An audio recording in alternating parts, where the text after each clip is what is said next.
Thank you. We have a long program, so we want to hear all of Douglas's music. On the program, you'll see it says Diane Wittry, and I'm not Diane Wittry, as you may have noticed. And Diane Wittry is not in drag here, but I will be saying Diane's comments. She was unable to be here tonight. I know Diane. She has been a wonderful conductor who's conducted Douglas's works and has been involved with different symphony orchestras, including the Norwalk Symphony, and she premiered some of Douglas's work. So first I'm going to read Diane Wittry's words here tonight. These are Diane's words. I was deeply saddened when I heard the news of Douglas Townsend's passing. I have such fond memories of our times together. I first met Douglas at Georgia von Schmidt's house in Darien, Connecticut. On this occasion, it was an informal gathering after a Norwalk Symphony concert. Most of the people in attendance were music lovers, but not musicians. Douglas, however, spoke about music with such remarkable knowledge that I was quite impressed. I soon found out why.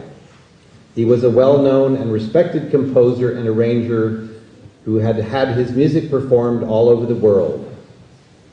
After some follow-up conversations, I decided to program one of his compositions, the Overture Concertante, with the Norwalk Symphony to open the concert season the following year. This would be the world premiere. He was even gracious enough to offer the dedication rights as an auction item at one of our Norwalk Symphony events. It was a generous offer. I think Richard and Ina Epstein were the family who purchased this wonderful honor. I loved working with Douglas Townsend. He was such a gentleman and so caring and loving. He taught for many years at Bridgeport University, and I have talked to students that studied with him that are forever grateful for what he taught them. As I worked with him to prepare the score, my appreciation for his knowledge and expertise just grew.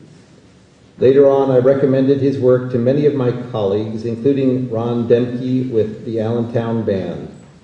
Ron later performed quite a few band pieces by Douglas. The audience was always quite receptive and appreciative of the new works.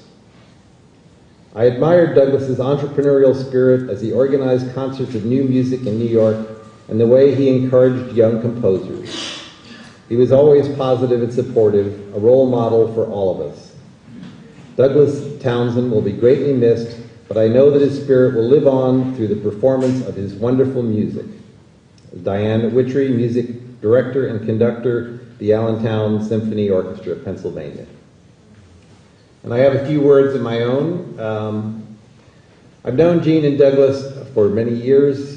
Jean and I attended school together, and through her I attended concerts of Douglas's work in diverse venues, from Van Cortlandt Park to the Norwalk Symphony to Columbia University. Douglas was always perky and had a great sense of humor. I was honored to be able to host some of his annual social media concerts at St. Peter's Church, where Douglas brought together new composers and contemporary music, often premiering new works.